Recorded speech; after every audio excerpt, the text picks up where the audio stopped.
کیا حال ہے سب کا؟ الحمدللہ الحمدللہ. سورۃ فاتح پڑھی.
نحمده ونصلي على رسوله الكريم اما بعد فاعوذ بالله من الشيطان الرجيم بسم الله الرحمن الرحيم رب اشرح لي صدري ويسر لي امري واحلل عقدة من لساني يفقهوا قولي.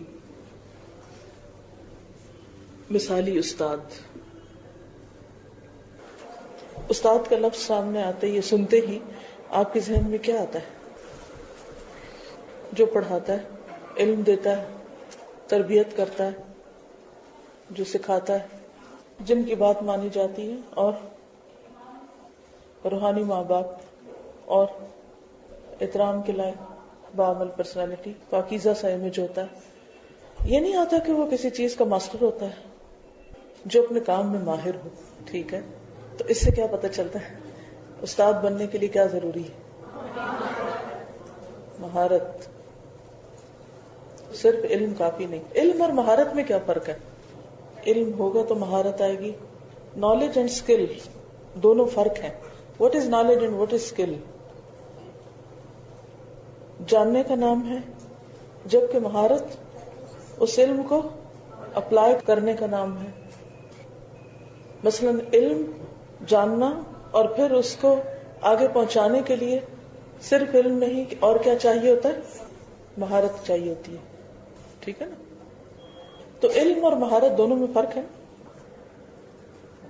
ایک عالم ہوتا ہے اور ایک ماہر ہوتا ہے. ٹھیک ہے؟ ایک شخص قرآن کا عالم ہو سکتا ہے اور ایک اس کا ماہر ہو سکتا ہے. تو ماہر کون ہوتا ہے؟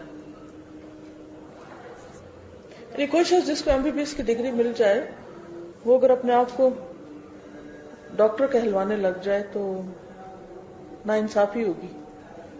کیونکہ ڈاکٹر صرف وہ نہیں ہوتا جس کو جسم کا علم ہو یا دوائیوں کا علم ہو، بلکہ اس کے ساتھ انہیں بر موقع بر وقت استعمال کرنے کی بھی مہارت ہو. اگر ہم صرف بات کرتے رہے نا تکہ بازی، تو انسان صحیح طور پر علم حاصل نہیں کر سکتا. پھر اس کا علم وہم و گمان اور قیاسات پر مبنی ہوتا ہے. یہ صرف سنی سنائی باتوں پر مبنی ہوتا ہے. جب تک میں پاکستان میں پڑھتی رہی تو میرا بھی یہی حال تھا.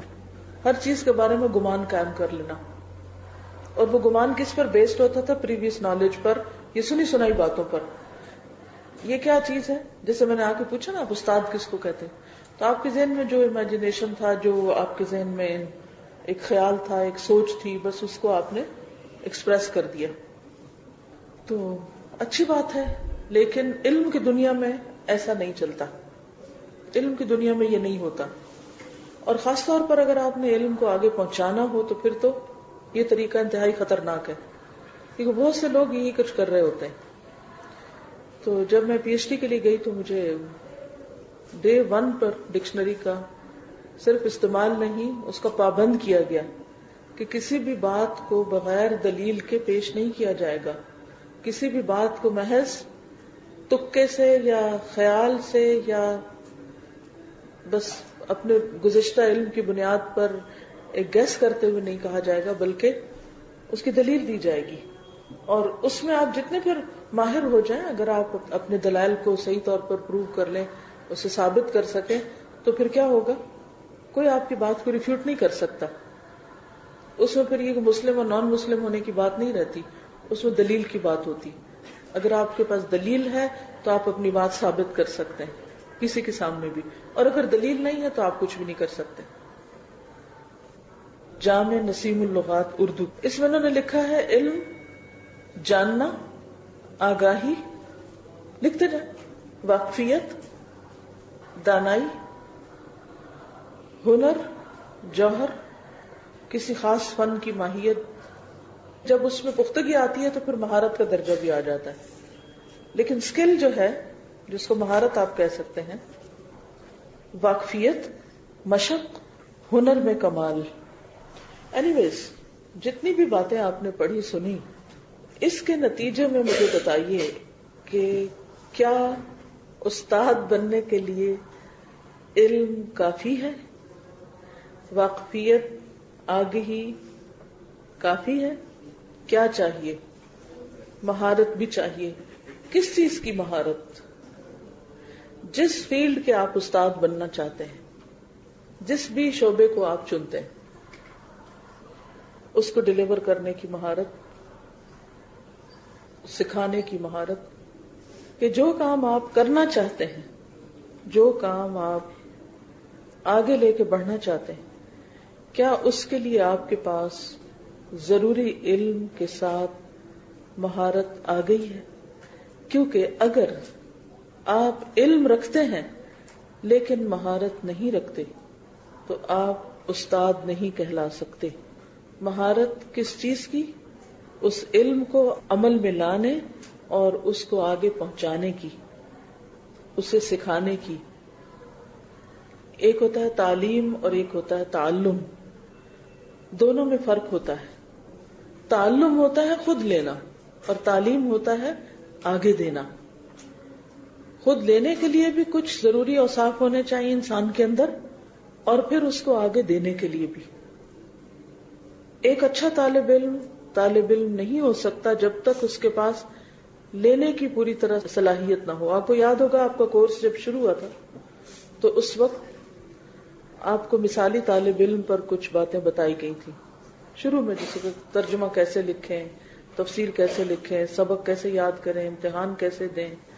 مختلف چھوٹی چھوٹی چیزوں کے اوپر یہ سکھایا گیا تھا کہ آپ اس کورس سے بھرپور فائدہ کس طرح اٹھا سکیں. اب جب آپ کا کورس اینڈ ہو رہا ہے تو آپ کے لیے یہ جاننا بہت ضروری ہے کہ جو کچھ آپ نے سیکھا ہے اس کو آگے کیسے پہنچا سکیں. تو مثالی استاد وہی ہو سکتا ہے جس کے پاس علم کے ساتھ ساتھ اس کو آگے پہنچانے کی بھی صلاحیت ہو، اس کا طریقہ، اس کی مہارت. وہ صرف خود لینا ہی نہ جانتا ہو بلکہ دینا بھی جانتا ہو. جسے صرف خود کھانا نہ آتا ہو بلکہ کھلانا بھی آتا ہو. کھانے کے لیے بھی کچھ مہارت چاہیے لیکن کھلانے کے لیے زیادہ مہارت چاہیے. کیا خیال ہے؟ جب آپ نے کھانا سیکھا تھا تو اس وقت بھی نوالا توڑنا، پھر اس کو سالن میں ڈبونا اور پھر اسے منہ تک لے جانا اور ایک پراپر سائز کا، پھر اس کو چبانا اور اس کو نگلنا، یہ سب بھی. لیکن یہ کیا تھا؟ آسان تھا. لیکن جب آپ کسی کو کھلانا چاہتے ہیں تو اس کے لیے آپ کو پکانا بھی آنا چاہیے. اگر پکانا نہیں آتا تو کم از کم آپ اس کو پیش کرنا جانتے. جیسے گھر میں ماں اگر پکاتی ہے تو بچیاں لگاتی ہیں، اور اگر ان کو لگانا نہیں آتا، ٹیبل لگانا اگر آپ کو نہیں آتا، سرو کرنا نہیں آتا، پیش کرنا نہیں آتا، تو آپ اچھے کھلانے والے نہیں ہو سکتے. بہترین سے بہترین چیز بھی اگر پکی ہوئی ہو لیکن پیش کرنے کا طریقہ اگر اچھا نہ ہو، اس کا وہ لطف نہیں آتا. یعنی اس پکے ہوئے کی بھی وہ بات نہیں ہوتی. تو الحمدللہ آپ لوگوں نے بہت کچھ سیکھا، اور اب آپ ایسے وقت میں ہیں کہ جب آپ کسی نہ کسی کیپیسٹی میں اس کو آگے پہنچائیں گے انشاءاللہ تعالی. تو 3 طرح کے لوگ ہوتے ہیں دنیا میں. ایک وہ جو علم کو صرف اپنے لیے لیتے ہیں. علم چونکہ زندگی بھی ہے تو وہ خود زندہ ہو جاتے ہیں لیکن کسی دوسرے کو نہیں دیتے. تو دوسری قسم کے لوگ وہ ہیں جو خود لے کر عمل تو نہیں کرتے لیکن دوسروں کو دے دیتے ہیں. اور تیسری قسم کے وہ لوگ ہیں جو خود بھی فائدہ اٹھاتے ہیں اور دوسروں کو بھی فائدہ پہنچاتے ہیں. تو ان تین میں سے آپ کو کیا بننا ہے؟ صرف خود لے کے رکھ لینا ہے، یا پھر صرف دوسروں کو دیتے رہنا ہے، یا پھر خود بھی عمل کرنا ہے اور دوسروں کو بھی دینا ہے؟ ان میں سب سے بہترین درجہ کس کا ہے؟ خیرکم من تعلم القرآن وعلمہ. تم میں بہترین ہے وہ جو سیکھے، خود بھی لیں اور پھر اس کو سکھائیں بھی. ہم ایسا کیوں کریں؟ اس کی کیا ضرورت ہے؟ آپ تیسری کیٹیگری میں کیوں شامل ہونا چاہتے ہیں؟ اس کا آپ کو کیا فائدہ ہوگا؟ اس کی کیا ضرورت ہے؟ کیونکہ اسی میں علم کی زندگی ہے. اور کیونکہ جو علم آگے نہیں پہنچایا جاتا وہ علم آپ کے پاس بھی نہیں رہتا. کیونکہ علم کی زندگی اس پر عمل اور اس کو آگے پہنچانا ہے، ورنہ علم فوت ہو جاتا ہے. علم اور مال کا یہی فرق ہے. مال دینے سے ختم ہوتا ہے اور علم روکنے سے ختم ہوتا ہے. تو آپ کو آگے دینا ہے اگر آپ چاہتے ہیں کہ آپ کا علم زندہ رہے، اور صرف اس وقت تک نہیں جب تک آپ زندہ ہیں، بلکہ اس وقت بھی جب آپ دنیا سے جا چکے ہیں. آپ کا علم آپ کے لیے کیا بن جائے؟ صدقہ جاریہ. ٹھیک ہے، تو یہ بات سمجھ آ گئی آپ کو؟ آپ نے اس کا تہیہ کر لیا، سوچ لیا. تو کیا کرنا ہے؟ علم کو زندہ رکھنا ہے. سمپل ورڈز میں کیا ہے؟ علم کو زندہ رکھنا ہے. ہاؤ؟ کس طرح؟ خود بھی عمل کر کے اسے آگے دوسروں تک پہنچا کے. وائی؟ تاکہ اگر ہم مر بھی جائیں تو ہمارا علم زندہ رہے، وہ دوسروں کے پاس پہنچ جائے اور ان کے پاس زندہ ہو جائے جا کے، پھر ان سے آگے یعنی قیامت تک وہ زندہ رہے. لیکن اس کے لیے کس چیز کی ضرورت ہے؟ مہارت کی ضرورت ہے کہ اب اس کو زندہ کیسے رکھا جائے. جیسے مثال کے طور پر ایک بیج ہوتا ہے، اگر وہ بیج آپ دوبارہ سو نہیں کرتے، اس کو اگاتے نہیں، تو کیا ہوتا ہے؟ کچھ عرصے تک بیج کو گھن کھا جاتا ہے، وہ ختم ہو جاتا ہے، وہ مر جاتا ہے. لیکن اگر آپ اس کو اگا دیتے ہیں تو پھر کیا ہوتا ہے؟ وہ زندہ ہو جاتا ہے، وہ ملٹی پلائی ہو جاتا ہے اور وہ فائدے کی چیز بن جاتا ہے نا؟ ایسے ہی. تو اب آپ یہ ڈیسائیڈ کر لیجئے کہ یا تو فائدے کی چیز بنیے اور یا پھر بیکار بن جائیے. کون سی چیزیں باقی رہتی ہیں دنیا میں؟ واقعی شور؟ چلو دیکھتے ہیں. اب میں آپ کو قرآن کی آیت سے دلیل دوں. الرعد آیا 17 اور 18. بسم اللہ الرحمن الرحیم. انزل من السماء ماء فسالت أودية بقدرها فاحتمل السيل زبدا رابيا ومما يوقدون عليه في النار ابتغاء حلية أو متاع زبد مثله كذلك يضرب الله الحق والباطل فأما الزبد فيذهب جفاء وأما ما ينفع الناس فيمكث في الأرض كذلك يضرب الله الأمثال للذين استجابوا لربهم الحسنى والذين لم يستجيبوا له لو أن لهم ما في الأرض جميعا ومثله معه لافتدوا به أولئك لهم سوء الحساب ومأواهم جهنم وبئس المهاد. جزاک اللہ خیر، ماشاء اللہ، بہت اچھا. میں نے آپ سے پوچھا تھا نا وائی، کیوں پڑھائیں آگے، کیوں سکھائیں آگے، کیوں ڈیلیور کریں، کیوں کنوے کریں؟ وائی. جی ایک ایک لیسن جو ان دونوں آیتوں میں سے نکلا ہے نا وہ بتاتے جائیے. جی پہلی بات، وَأَمَّا مَا يَنْفَعُ النَّاسَ فَيَمْكُثُ فِي الْأَرْضِ، جو چیز فائدہ دیتی ہے وہی زمین میں باقی رہتی ہے. آپ مر بھی جائیں گے تو آپ کا علم باقی رہے گا اگر آپ نے لوگوں کو فائدہ پہنچایا. انزل من السماء ماء، یہ پانی کیا ہے؟ وحی الہی، علم. کون سا؟ کہاں تھا وہ؟ قرآن. جو قرآن آپ نے پڑھا یہ کہاں سے آیا تھا؟ آسمان سے آیا تھا. انزل من السماء ماء. پھر کیا ہوا؟ فسالت اودیۃ بقدرها. یہ اودیہ کون ہے؟ آپ لوگ ہیں. وادیاں آپ کے سینے تھے جن پر یہ بارش پڑی. تو فسالت اودیۃ بقدرها، ہر ایک نے کتنا لیا اس میں سے؟ جتنا آپ کا ظرف تھا اس کے مطابق. پھر کیا ہوا؟ فاحتمل السیل زبد الرابیہ، اندر جو کچھ میل کچیل تھا وہ کیا ہوا؟ اوپر آ گیا. پھر کیا ہوا؟ ایک دوسری مثال آیت. وہ کیا چیز ہے جو تپائی جاتی ہے؟ کس لیے تپایا جاتا ہے؟ زیورات بنانے کے لیے، یعنی را چیز کو کسی شیپ میں لانے کے لیے، اس لیے اس کو تپایا جاتا ہے. لوہا کیوں تپایا جاتا ہے؟ فولاد بنانے کے لیے، اس میں سے چیزیں تیار کرنے کے لیے. اسی طرح باقی دھاتیں بھی. تو کوئی بھی دھات جب اسے پگھلایا جاتا ہے تو اس سے کچھ بنانا ہوتا ہے. وہ بن نہیں سکتا جب تک وہ پگھلے نہ، جب تک اس کو حرارت نہ پہنچے. اور اس کا ایک اور فائدہ یہ ہوتا ہے کہ اس کی پیورسٹ فارم سامنے آ جاتی ہے اور جو باقی چیزیں اس میں سے الگ ہو جاتی ہیں. اسی طرح جب علم آتا ہے اور علم کے ساتھ انسان کی مشقت ہوتی ہے تو اس بھٹی میں جب پکتے ہیں آپ اس گرمی میں اس کمرے میں بیٹھ کے، تو پھر کیا ہوتا ہے؟ پھر آپ کے اندر کی جو میل کچیل ہے وہ نکلتی ہے، الگ ہوتی ہے، اور اس کے ساتھ ساتھ آپ قرآن کے اس علم سے، اس نور سے بہتر انسان بنتے ہیں، کسی خاص شیپ میں ڈھلتے ہیں، کسی خاص کام کے لیے تیار ہوتے ہیں. اب آپ دیکھیے کہ مثال کے طور پر اگر جیسے یہ لوہا ہے، یہ لوہے کا بنا ہوا ہے، آپ کو پتا ہے کہ لوہے کے اس ٹکڑے کی قیمت کیا ہے؟ کیا وہی جب یہ کان میں پڑا ہوا تھا؟ ایک وہ بھی ہوتا ہے جو رستے میں گرے پڑے ہوتے ہیں اور وہ لوگ آ کے چن چنا کے ان کو بیچ کے اس سے پیسے لے لیتے ہیں. اس کی قیمت کب بڑھی؟ اس لوہے کے حصے کی، جب اس خاص شیپ میں اور ایک خاص کام کے لیے یہاں استعمال ہوا. اس میں بھی لوہا لگا ہوا ہے. اس لوہے کی بھی کوئی قیمت ہے؟ عام لوہوں کے مقابلے میں زیادہ یا تھوڑی؟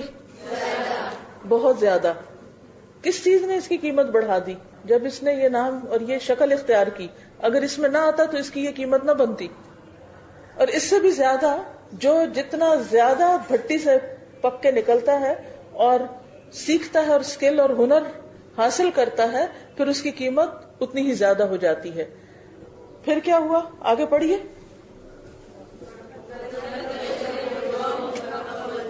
جی، کذالک یضرب اللہ الحق والباطل. اس مثال سے حق و باطل کی بات بھی سمجھ آتی ہے. ٹھیک ہے. اور پھر اما زبد فیذهب جفاء، وہ سب آپ نے مٹی جھاڑ دینی اپنے سے، سب ہٹ گیا. اور باقی کیا ہے؟ جی، خالص پیور علم جو ہے وہ آپ کو بھی فائدہ دے گا اور لوگوں کو بھی. جس نے لوگوں کو فائدہ پہنچایا اس کا علم باقی رہا اور باقی سب کا چلا جائے گا. پانی کی خاصیت کیا ہے؟ جب وہ کسی جگہ پر اس کو بند کر کے قید کر لیا جاتا ہے نا تو ٹھیک ہے، ورنہ اگر چھوڑ دیں تو اڑتا رہتا ہے. کیا ہوتا ہے؟ ویپوریٹ ہو جاتا ہے، ایک جگہ پہ باقی نہیں رہتا. آج کل گرمی ہے نا تو ہم سب کو پرندوں کا خیال رکھنا چاہیے، یا آپ سب کو بھی میں کہہ رہی ہوں. تو جب میں صبح کے وقت چھت پہ جا کے قرآن پاک پڑھتی ہوں، لیکن قرآن پاک پڑھنے سے پہلے میں پانی کا ایک ڈبہ بھرتی ہوں اور میں رکھتی ہوں اور میں دیکھتی رہتی ہوں کوئی پرندہ آئے اور اس کو پیے. پھر اگلے دن جاتی ہوں تو کبھی چھوٹا سا بچہ ہوتا ہے، کبھی خشک ہو چکا ہوتا ہے، زیادہ گرمی ہو. پھر اگلے دن جاتے پھر رکھتی ہوں. اور مخلوق کے ساتھ رحم جو ہے یہ ایک صدقہ ہے نا. اگر صبح سویرے آپ کیا صدقہ کریں، کہاں کریں، تو میں اسی نیت کے ساتھ وہاں پر اس کو لے کے جا کے رکھتی ہوں. تو میں ہر روز دیکھتی ہوں کہ یہ سارا تو پرندوں نے نہیں پیا، باقی کدھر گیا. اگر ماحول سخت تھا، دھوپ زیادہ تھی تو وہ سارا اڑ گیا، اور اگر بادل ہوتے ہیں تو کچھ بچا ہوا بھی ہوتا ہے اگلے دن کے لیے. اس میں سے کون سا پانی فائدہ مند تھا؟ کس پانی کا مجھے ثواب ملے گا؟ جو پرندوں نے پیا. اور جو باقی ہے ہوا میں اڑ گیا یا پھر بچ گیا، خراب ہو گیا، پھک گیا. لیکن چاہے وہ چند قطرے پرندوں نے پیے، وہ ہے اصل جوہر. اسی طرح آپ کے علم میں سے جو آپ کے عمل میں آئے گا اور جو آپ آگے پہنچائیں گے، جو آپ دیں گے، وہ آپ کو فائدہ دے گا. باقی جو ماحول کی سختیاں اور ادھر ادھر پیئر پریشر ادھر ادھر سے وہ سب اڑ جائے گا، نکل جائے گا آپ سے. اب دوبارہ تلاوت لگائیے اور پھر آپ سنیے کہ کیا کہتی ہے یہ آیت، اور اس کو آگے پہنچانا کوئی الہدا کا مطالبہ ہے یا کچھ اور بھی ہے؟ کس کا مطالبہ ہے؟ تو لبیک کس کو کہنا ہے؟ ہم کو لبیک کہنا ہے نا. تو جب بھی آپ کچھ کرنے چلیں تو اپنے آپ سے رک کر کچھ سوال کیا کریں کہ مجھے کیا کرنا ہے، کیوں کرنا ہے، کیسے کرنا ہے، کب کرنا ہے. تو جہاں تک کیا کرنا ہے اس کا جواب ہے کہ آپ کو قرآن آگے پہنچانا ہے 2 طریقوں سے، براہ راست، ڈائریکٹ اور انڈائریکٹ. یعنی یا تو بذات خود قرآن یا قرآن کا پیغام. قرآن سکھانے کے لیے تو پھر قرآن میں مہارت چاہیے، اور قرآن کا پیغام پہنچانے کے لیے کئی طریقے ہو سکتے ہیں. اب آپ دیکھیے کہ آپ نے اس میں سے جو بھی طریقہ اختیار کرنا ہے اس کے لیے، جیسا کہ شروع میں بات ہوئی تھی، تو کیا درکار ہے؟ علم کے ساتھ مہارت درکار ہے، کیونکہ مہارت کے بغیر آپ اس کو آگے نہیں پہنچا سکتے. ہاں، انڈائریکٹ اس کا میسج کنوے کر سکتے ہیں. میسج کنوے کرنے میں بہت سے طریقے ہو سکتے ہیں. آپ کوئی بھی کام جو قرآن کو پہنچانے کے لیے کیا جا رہا ہے، جب آپ اس کا حصہ بن جاتے ہیں تو گویا آپ بھی وہی پیغام آگے پہنچا رہے ہیں، آپ اس میسج کا حق ادا کر رہے ہیں. تو ایک ہے نشر القرآن اور دوسرا ہے ادا الرسالہ. میں عربک ورڈز تھوڑے سے یوز کروں گی. تعلیم القرآن یا نشر القرآن. نشر کیا ہوتا ہے؟ پھیلانا. نشر القرآن، تعلیم القرآن. اور دوسرا کیا ہے؟ ادا الرسالہ، to convey the message. Message of what? Message of Quran, دین، جو بھی آپ نے سیکھا ہے. تو ایک ہے ٹیچنگ قرآن اور دوسرا ہوا کنویئنگ دا میسج آف قرآن. فائدہ کیا ہوگا؟ فائدہ کیا ہوگا؟ لوگوں کو فائدہ پہنچے گا. اور صرف لوگوں کو پہنچے گا یا آپ کو بھی پہنچے گا؟ آپ کو بھی پہنچے گا. 3 طرح کے لوگ ہیں. ایک وہ جو صرف خود فائدہ اٹھاتے ہیں علم سے، ایک وہ جو صرف دوسروں کو فائدہ پہنچاتے ہیں، خود نہیں اٹھاتے، اور ایک وہ ہے جو خود بھی اٹھاتے ہیں اور دوسروں کو بھی پہنچاتے ہیں. اسی آیت کی تفسیر میں وہ حدیث آتی ہے کہ جب 3 طرح کی زمین ہوتی ہے. ایک وہ زمین ہوتی ہے کہ جو پانی جذب کرتی ہے اور پھر اس کے اندر سے سبزہ اگتا ہے اور اس سے انسان بھی کھاتے ہیں، پرندے جانور وغیرہ فائدہ اٹھاتے ہیں. دوسری پانی روک لیتی ہے، اس سے کیا ہوتا ہے؟ جانور انسان آ کے فائدہ اٹھا کے چلے جاتے ہیں، خود اپنے اندر نہیں لے جاتے. اور تیسری چٹیل پتھر، نہ خود فائدہ اٹھاتے اور نہ کسی اور کو فائدہ پہنچاتے ہیں. تو ہمیں کس طرح کا انسان بننا ہے؟ جو خود بھی فائدہ اٹھائیں اور دوسروں کو بھی پہنچائیں. اور ویسے یہ ہے کہ جب انسان دوسروں کو فائدہ پہنچاتا ہے تو لازماً خود بھی فائدہ اٹھاتا ہے. اس کے فائدے تو بہت سارے ہیں. ایک تو فوری فائدہ یہ ہوتا ہے کہ آپ کا علم محفوظ ہو جاتا ہے اور آپ کا علم زندہ رہتا ہے، باقی رہتا ہے، صدقہ جاریہ بنتا ہے. جبکہ علم چھپا کر رکھنے سے، خرچ نہ کرنے سے ضائع ہو جاتا ہے، فوت ہو جاتا ہے. پہنچانے والوں کے لیے کون کون دعائیں کرتے ہیں؟ ربی زدنی علما میں وہ آپ نے حدیث پڑھی ہوگی، مشکات کی حدیث ہے.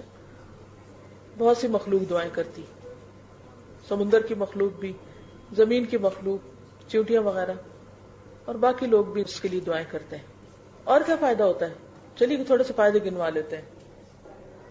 خود گناہوں سے بچ جاتا ہے انسان، لغو کاموں سے بچا رہتا ہے. جو دوسروں کی مدد میں لگ جاتا ہے اللہ اس کی ساری ضروریات پوری کر دیتا ہے. نظر اللہ امرأ سمع مقالتی فوعاها او فأداها كما سمعها فرب حامل فقہ الی من هو افقہ منہ. کہ اللہ اس شخص کو تر و تازہ رکھے جس نے مجھ سے کوئی بات سنی اور اس کو ویسے ہی پہنچا دیا جیسے اس کو سنا تھا. بہت سے سننے والے سنانے والوں سے زیادہ سمجھدار ہوتے ہیں، زیادہ بات کی گہرائی تک پہنچ جاتے ہیں، اور اس طرح علم آگے سے آگے پہنچتا رہتا ہے. اور کیا فائدہ ہوتا ہے آگے پہنچانے کا؟ جیسے انہوں نے بات کی تھی نا کہ دینی دوستوں میں اضافہ ہو جاتا ہے، تو میں نے شروع میں آپ کو مثال دی تھی کہ جو پانی تھوڑا ہوتا ہے الگ کسی برتن میں ہوتا ہے وہ ویپوریٹ ہو جاتا ہے، لیکن اگر وہ تھوڑا پانی قطرہ بھی ہو اور وہ سمندر کے ساتھ جب تک ملا رہتا ہے تو کیا ہوتا ہے؟ اس کی بقا ہوتی ہے. وہ قطرہ باقی پانی کے ساتھ مل کر خود بھی باقی رہتا ہے، لیکن اگر وہ قطرہ الگ ہو جاتا ہے ویپوریٹ ہو جاتا ہے. بالکل اسی طرح جب آپ سیکھتے سکھاتے ہیں تو اس کی بدولت آپ کو ایک ایسا ماحول مل جاتا ہے کہ جس میں آپ کے وجود کو بھی بقا مل جاتا ہے، آپ کا دینی تشخص برقرار رہتا ہے، آپ کو اس سے فائدہ پہنچتا ہے. لیکن اگر آپ اس کام سے الگ ہو جاتے ہیں اور بالکل دنیا دار لوگوں کے بیچ میں جا کے بیٹھ جاتے ہیں تو نقصان کیا ہوتا ہے؟ وہ آپ کو سک کر لیتے ہیں، وہ آپ کو اپنے جیسا بنا لیتے ہیں، وہ آپ کو اپنے اندر جذب کر لیتے ہیں. اور پھر آپ کن میں اٹھائے جاتے ہیں؟ کن میں اٹھائے جائیں گے؟ اہل علم میں سے، اہل قرآن میں سے اٹھائے جائیں گے؟ ہاں، وہ اہل دنیا میں سے اٹھائے جائیں گے. جن کے ساتھ زندگی گزرے گی انہی میں سے اٹھائے جائیں گے قیامت کے دن. اب یہاں پہ ڈپینڈ کرتا ہے کہ آپ اپنے لیے کیا چاہتے ہیں. چلیے یہ تو مختصر سے فائدے تھے. اب بات یہ ہے کہ جیسے میں نے شروع میں کہا کہ ایک لیول ہوتا ہے خود جاننے کا، خود فائدہ اٹھانے کا، اور ایک لیول ہوتا ہے دوسروں کو فائدہ پہنچانے کا. خود فائدہ اٹھانے کے لیے بھی سکلز درکار ہوتی ہیں لیکن مختلف ہوتی ہیں. اسی طرح فائدہ پہنچانے کے لیے کچھ اور سکلز درکار ہوتی ہیں. جب سکلز کی بات آتی ہے تو لوگ بڑی بڑی باتیں کرتے ہیں اور ایک لمبی چوڑی لسٹ دیتے ہیں آپ کو کہ اگر آپ اچھا ٹیچر بننا چاہیں. عموماً جب آپ ٹیچنگ ورکشاپس اٹینڈ کرتے ہیں تو اس میں فوکس ہوتا ہے سکلز پر، تھوڑا سا پرسنالٹی پر بھی ہوتا ہے. لیکن پرسنالٹی کی بھی جتنے ٹریٹس بتائے جاتے ہیں موسٹلی ظاہری ہوتے ہیں کہ استاد کو ایسا ہونا چاہیے، ایسے بیٹھنا چاہیے، ایسے کھڑے ہونا چاہیے، یوں بات کرنی چاہیے، اس کی باڈی لینگویج ایسے ہونی چاہیے، اس کو یہ پہننا چاہیے، یہ نہیں پہننا چاہیے. بہت ساری اس طرح کی باتیں بھی ہوتی ہیں. اور اس کے ساتھ آبویسلی اسکلز ہوتی ہیں کہ آپ اگر لینگویج ٹیچر ہیں تو لینگویج کس طرح سکھا سکتے ہیں، اگر آپ سائنس ٹیچرز ہیں تو اس کو سکھانے کا ہر ایک فیلڈ سے متعلق جو باتیں ہوتی ہیں وہ بتائی جاتی ہیں. تو میں آپ کو ایک مثالی استاد کے بارے میں بتانا چاہتی ہوں. وہ 3 پارٹس پر مشتمل ہے. ایک اپنی ذات سے متعلق چیزیں، دوسرے طالب علموں کے ساتھ معاملہ یعنی سکھانے کا جو طریقہ ہوگا، اور تیسرے جو سبجیکٹ آپ پڑھا رہے ہیں وہ سبجیکٹ اٹ سیلف، یعنی نفس، طلبہ اور درس. 3 چیزیں، 3 کمپوننٹس. نفس میں آپ کی اپنی شخصیت آتی ہے، آپ کا سیلف آتا ہے، یور سیلف، آپ خود کیسے ہو، اور اسٹوڈنٹس کے ساتھ آپ کیسے ہو، یعنی طریقہ تدریس کیسے ہو. اور پھر تیسری چیز یہ ہے کہ جو کانٹینٹ ہے اس کی تیاری کیسے ہو، اور وہ کانٹینٹ جو ہے اس کو کس طرح آپ لیں اور کس طرح دیں. دین پڑھانا دنیا کے کسی بھی علم کو پڑھانے سے بالکل مختلف ہے. ہر علم اور ہر سائنس اور ہر سبجیکٹ خاص قسم کے انسانوں کو سلیکٹ کرتا ہے اور خاص قسم کے انسان ریکوائرڈ ہوتے ہیں. مکان بنانے کے لیے اور طرح کے لوگ چاہیے، سڑکیں بنانے کے لیے اور طرح کے انجینئرز چاہیے، ڈیم بنانے کے لیے اور مہارت چاہیے، ایک عام گھر بنانے کے لیے اور چاہیے، انسانوں کی دیکھ بھال کے لیے، ان کی بیماریوں کی اصلاح کے لیے اور طرح کے لوگ چاہیے، جانوروں کی علاج کے لیے اور طرح کے لوگ چاہیے. تو یہ ہر علم کے کچھ ماہر ہوتے ہیں اور ہر علم کے سکھانے والوں کے اندر اس طرح کی کوالٹیز ہونی چاہیے. اگر وہ نہ ہو تو وہ علم سکھایا نہیں جا سکتا، اس کا حق ادا نہیں کیا جا سکتا. سکھانے میں تو بہت ساری چیزیں تھی لیکن میں نے پھر اسپیسیفکلی کیا چنا، کیا ہو، تعلیم القرآن یا نشر القرآن، ٹیچنگ آف قرآن، خیرکم من تعلم القرآن وعلمہ. تو قرآن سکھانے کے حوالے سے میں بات کروں گی. علوم تو بہت سارے ہیں اور ٹیچنگ سکلز بھی بہت ساری ہیں، کتابیں بھری پڑی ہیں، بہت کچھ ہے اس بارے میں. میں ان سب چیزوں میں نہیں جاؤں گی، میں اپنے ہی دائرے میں فوکس رہوں گی کیونکہ میرا اپنا پیشن اور میرا اپنا شعبہ یہی رہا ہے. تو جو چیز آپ نے تجربہ کی ہو اگر وہ آپ دوسروں کو دیں گے تو اس سے دوسرے فائدہ اٹھائیں گے. ورنہ خالی کتابوں سے پڑھ کے نقل کر کے آپ کو کچھ آ کے میں ریڈ آؤٹ کر کے اگر سنا بھی دوں تو اس کا اتنا فائدہ نہیں ہوگا. تو سب سے پہلی چیز جو قرآن سکھانے کے لیے آپ کے اندر سے مراد بالکل اندر ہونی چاہیے، آپ کے باطن میں ہونی چاہیے، وہ کیا ہے؟ ایمان، اخلاص. ایمان کس چیز پر؟ جو پڑھا رہے ہیں اس پر ایمان، یعنی اس کتاب پر ایمان. کیا ایمان؟ میں آپ سے کوشچن کروں گی کہ کیا آپ اس بات سے اگری کرتے ہیں کہ میں قرآن پاک سے 100% اگری کرتی ہوں، اس کی ہر بات سے اگری کرتی ہوں، سب کچھ سچ ہے، سب کچھ فائدے کا ہے. جب تک آپ اس کتاب سے 100% اگری نہیں کرتے آپ اس کے صحیح معلم نہیں ہو سکتے. کوئی علم پڑھائیں، بھلے آپ نہ اگری کریں. مثلاً آپ کوئی سبجیکٹ پڑھا رہے ہیں، سائنس کا کوئی سبجیکٹ پڑھا رہے ہیں، تو اکثر ایسا ہوتا ہے نا کہ بچے پڑھتے ہیں اور ٹیچرز کہتے ہیں I don't agree with this but because this is part of your syllabus I have to teach you. Theories ہوتی ہیں اور بہت سی تھیریز آپ نے دیکھا ہوگا ریفیوٹ بھی ہو چکی ہوتی ہیں، but still they are part of their syllabus. اگر وہ نہیں سیکھیں گے تو کیا ہوگا؟ وہ فیل ہو جائیں گے. تو ان کو پاس ہونے کے لیے وہ جھوٹ بھی سیکھنا پڑتا ہے.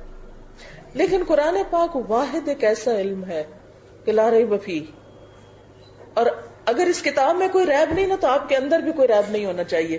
اور اگر آپ کے اندر کوئی بھی ریب ہے نا تو آپ اس کا حق ادا کر ہی نہیں سکتے.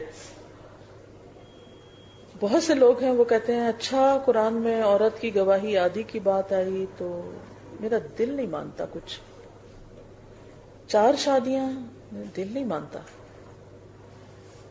یہ کیوں ہے قرآن میں؟ فلانا قانون، فلاں بات دل نہیں مانتا. اگر آپ کا ایمان نہیں ہے نا کہ اس میں ضرور کوئی حکمت اور یہ اللہ کا حکم ہے اور اسی میں فائدہ ہے تو کیا ہوگا؟ آپ وہ کام کر نہیں سکتے صحیح طور پر. تو جس چیز پر آپ کا دل ہی نہیں ہے نا تو آپ اس کو کیا دیں گے؟ اور صرف اس حد تک ماننا نہیں، اس کو یہ بھی ماننا کہ دنیا میں اس جیسی کوئی چیز ہی نہیں ہے، لیس کمثلہ شیء، کیونکہ تو اللہ کا کلام ہے. ویسے بھی چیز ان اٹ سیلف یعنی مادی چیز نہیں ہے یہ، اور اس کی خدمت جیسا بھی کوئی کام نہیں ہے. کیونکہ ہمارے معاشرے نے تو اس کو کیا بنا دیا ہے؟ سیکنڈ کلاس کام. قرآن پڑھانے والے قرآن ٹیچرز کیا ویلیو ہے ان کی؟ کیا ویلیو ہے ہمارے معاشرے میں؟ اگر آپ اس نظر سے دیکھیں گے تو اس کام کی آپ کو کوئی ویلیو ہی نظر نہیں آتی. لہذا میجورٹی قرآن پڑھ کر بھی قرآن کی خدمت کے لیے تیار نہیں ہوتی، کیونکہ ان کو اس میں کوئی کیا نظر نہیں آتا؟ فائدہ نظر نہیں آتا. کیونکہ سوسائٹی نہیں مان رہی، لوگ نہیں مانتے اس کو. تو آپ یہ کام اس وقت کر سکتے ہیں جب آپ پورا یقین رکھتے ہوں کہ یہ دنیا کا سب سے بہترین کام ہے. اگر اس میں یہ 99% بھی ہے نا تو بھی آپ اس کا حق نہیں دے سکتے. اور جب یہ اللہ کا کلام ہے اور اللہ کی بات ہے تو پھر یہ ہونا بھی کس کے لیے چاہیے؟ یہ کام کس کے لیے کریں گے؟ صرف اللہ کے لیے. اللہ کے لیے نہیں، صرف اللہ کے لیے. جب تک صرف اللہ کے لیے نہیں ہوگا تب بھی حق ادا نہیں ہو سکتا. کوئی ذرا سی بھی نیت میں خرابی آ گئی، مثلاً کیا خرابی؟ کہ اس سے ہم کو شہرت کما لیں، اس سے ہم کو دنیا کا فائدہ اٹھا لیں، اس سے ہم کوئی عزت کما لیں، حق ادا نہیں ہو سکتا. دھلے ہوئے کپڑے کی طرح اپنے دل کو آپ کو خالص کرنا پڑے گا اللہ کے لیے، کہ اور کچھ چاہیے ہی نہیں سوائے تیرے. جس سے اللہ سبحانہ وتعالیٰ فرماتا ہے نا کہ روزہ میرے لیے ہے اور انا اجزی بھی، میں اس کی جزا دوں گا. تو اس کی جزا کوئی دنیا کا بندہ آپ کو دے ہی نہیں سکتا. لہٰذا اگر آپ نے کسی سے بھی ایکسپیکٹ کیا کہ کوئی آپ کا شکریہ ہی ادا کر دے، کوئی آپ کی قدر کر دے، کوئی آپ سے محبت کرے، کوئی آپ کو عزت دے، تو آپ اس کا حق نہیں ادا کر سکتے. سیلف لیس، خالص ہو کے جب تک نہیں ہوگا تو بات نہیں بنے گی. چلیے ٹائم چونکہ ہو چکا، آج اتنا ہی کافی ہے.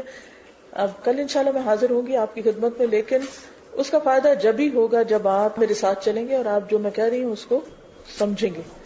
ادروائز تو پھر آدھا فائدہ ہوگا. اوکے, جزاکم اللہ خیرا. سبحانک اللہم و بحمدک نشہد ان لا الہ الا انت نستغفرک و نتوب الیک. السلام علیکم و رحمۃ اللہ وبرکاتہ.